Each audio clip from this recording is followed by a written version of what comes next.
up, Mix Nation? This is your girl, Juliana Kovacs. I want to take a moment to show some love to my friends in Washington, D.C. and Philly. Thank you for always keeping it tuned to Mix 24/7 EDM. Hey everyone, thanks for tuning in to Mix 24/7 EDM. This is Shayan, and I'm here at Global Dance Festival with Chris Lake. Chris, thank you so much for joining us, man. Oh, my pleasure. How are you? Good. So we're going to start with some music questions, and then we'll just go into some other, fun and silly questions right after that. So let's get right into it, man. What did you want to be when you were young? Because a lot of times when I interview with DJs, for example, Axwell told me he wanted to be a farmer. Really? Yeah. So it's kind of like, now I'm curious. Strangely, that doesn't surprise me. It really doesn't surprise me. Right? I wanted to be. There was a couple of things I thought I wanted to be. I wanted to be a civil engineer. I wanted to design bridges and like big tall buildings and stuff. Yeah. That was kind of like on my scope for a while, and then after that, I had visions of being an entrepreneur, but I didn't know what being an entrepreneur meant really. Right. That was really it, and then by that time, before I had any more time to kind of like evolve any other thoughts of other things, I'd already started getting into music, and it was developing into a really strong hobby that turned into something that was starting to get success to what became a career. Yeah. So when you were first starting out, who would you say influenced you the most as far as music and? Well, I was talking about this literally an hour or two ago with some friends. When I think about dance guys that heavily influenced me, there were two. Well, there was one artist in particular that strongly influenced me, and that was Timo Maas. And like the kind of, I wouldn't even know how to explain what he made. It was kind of like driving. I feel like it was one of the first sort of first windows into really tough, effective tech house. He really made a mark on me. I absolutely loved his records, and it massively influenced who I am right now as a musician. So thank you, Timo. I'd say he's one of the main ones that spring to mind on a club level. Yeah. Definitely. So kind of on that same track, kind of fast forwarding a little bit, looking at the current landscape of EDM and artists, is there anybody that you have a lot of respect and admiration for as a fellow DJ producer that, whether you guys worked together in the past or not, somebody that you have a lot of respect for? Oh, there's loads of people. I mean, there's so many talented people in the scene, forging their own paths and doing things their own way, kind of like throwing out the rule book and... Hey. Okay, so do you... you've been obviously a veteran in dance music and producing. Do you have a track that to this day never gets old for you? Again, I mean, there's lots of them. I think, I don't know, a record that springs to mind straight away, like Armin van Helden mix of Tori Amos, Professional Widow. Yeah. Fantastic record. Yeah. That'll always sound good, always be exciting. I'm kind of. One of my mind is mincemeat. One of my favorites is actually I think it's a remix of yours. Did you ever do was it a remix or it was a Deadmau5 Faxing Berlin? Oh, the edit. You did the edit, right? Yeah. I mean that's still to me is like. That was the record that I was involved in that kind of really made me think this guy's got something. Right. That was very early on. That was it. That's when I got him connected with my manager. So that's how we.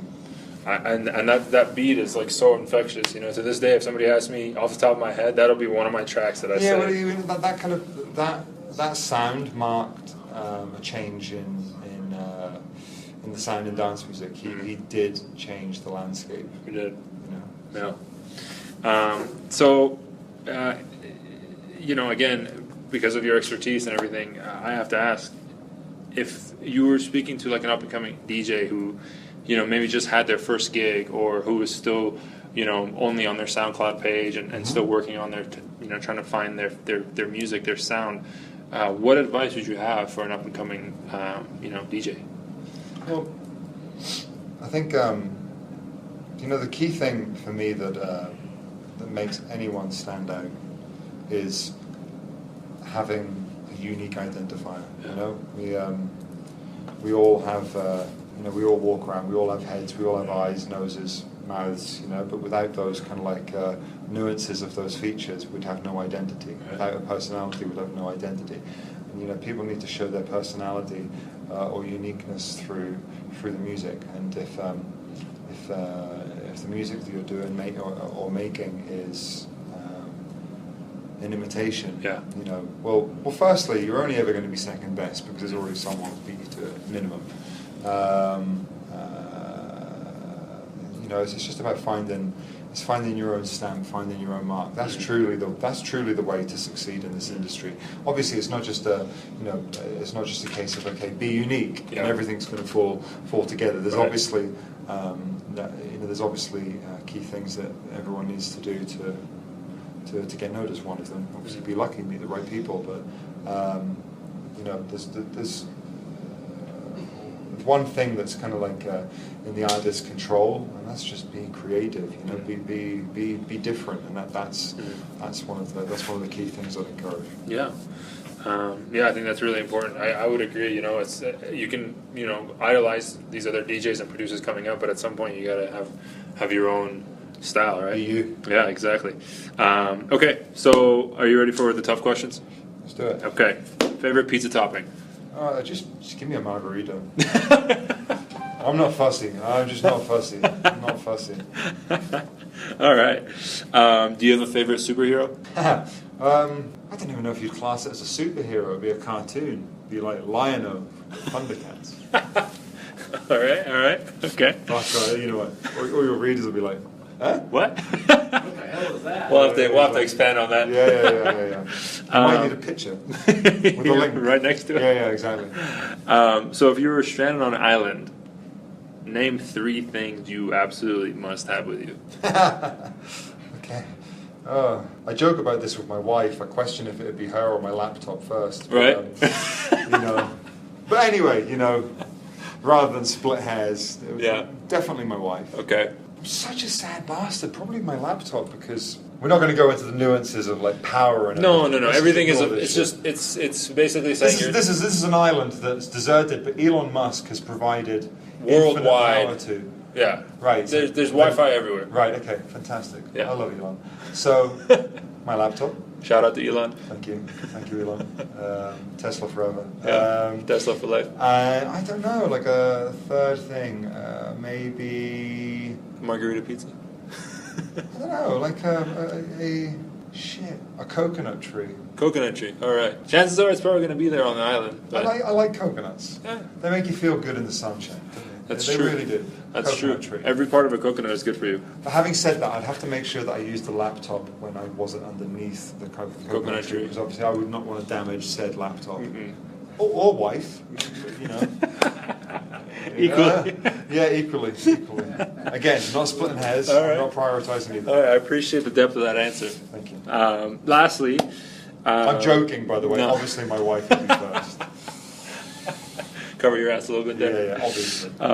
So, you know, obviously when you're on tour, you're away from home, you're away from your wife. What's the one thing you miss the most? Whether it's about home, whether it's, you know, if it's her independently. I mean, it's, you know, we all have that one thing. Schedule. Schedule? Mm-hmm. You just want to be on a routine and... Yeah, you know, it's like it's... whether people realize it or not, they probably build up a schedule, and it's like... it's kind of... It's the longer I do this, it's kind of like the more it almost becomes sacred to me. I kind of... When I get home, I just want to... I like getting up early and like getting into the studio, and yeah. I love breakfast culture in California. I love going to different breakfast spots all the time. Yeah. That's all I do. I go really early and no one ever goes with me. I'm normally going by myself because I'm up so early. But I absolutely love it. It's kind of like cool. It refreshes me. The California sunshine refreshes me. So yeah, I think, you know, I miss that. I miss the tranquility of my lifestyle when I'm at home. Yeah, I like that. Well, that's it, man. You survived the interview. Congratulations, Chris. All these hard questions. I don't like straight from the hip. Yeah. Well, all right, everyone. So that wraps up this interview with Chris Lake. Stay tuned to Mix 24/7 EDM for the latest in dance music and EDM news. Chris, thank you so much. Thank you very much, guys. Appreciate it. Take it easy. Alrighty, take care.